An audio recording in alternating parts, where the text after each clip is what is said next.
Pues aquí estamos, collacios y collacies, el podcast de Alderiques, este caso otro formato, como ya el formato podcast, y préstanos en forma para falar este caso, vamos dir a la Feria Muestres, que lle, un evento perconocido en el verano asturiano, y este caso vamos falar porque remata este domingo la Feria Muestres, y vamos falar de Iniciativa Polo Asturiano, esta asociación favorable al idioma con la que tenemos una relación perfondera dende fai cuanta ya. Acordaivos que facíamos un programa con ellos de radio mensual, y en este caso falamos porque va a celebrarse este 20 de agosto, este sábado, el primer día de la lingua asturiana na Feria Muestres, y para ello saludamos a Iván Llera, que es el presidente de Iniciativa Polo Asturiano. Iván, ¿cómo estás? Muy bones.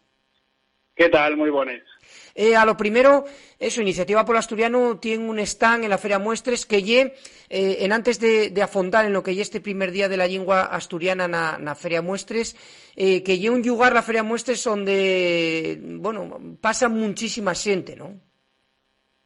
Sí, claro, en muchos momentos reflexionamos y pensamos sobre la nuestra presencia en el stand, y que al final la Feria de Muestres, yo creo que ya el espacio en Asturias, el evento de Asturias, en el que yo creo que mayor cantidad de gente pasa, porque al final es un evento totalmente multitudinario. Ya por fin este año consiguió volver un poquillo a la normalidad, y bueno, yo creo que es un espacio en el que teníamos que estar, que es importante dar visibilidad al asturiano y bueno, la verdad que ya hay una tradición para nos, ¿no? Participar en la Feria de Muestres, y bueno, pues estamos muy contentos porque todos los años la acogida del stand pues ye perbona, hay una muy buena recepción por parte de las personas que por allí pasen, que entren muchas veces, a comprar cosas de las que tenemos allí a la venta, pero también a hablar con nos, pues expresarnos el sosofito al asturiano. Hay mucha gente que se pasa y se fa en socia,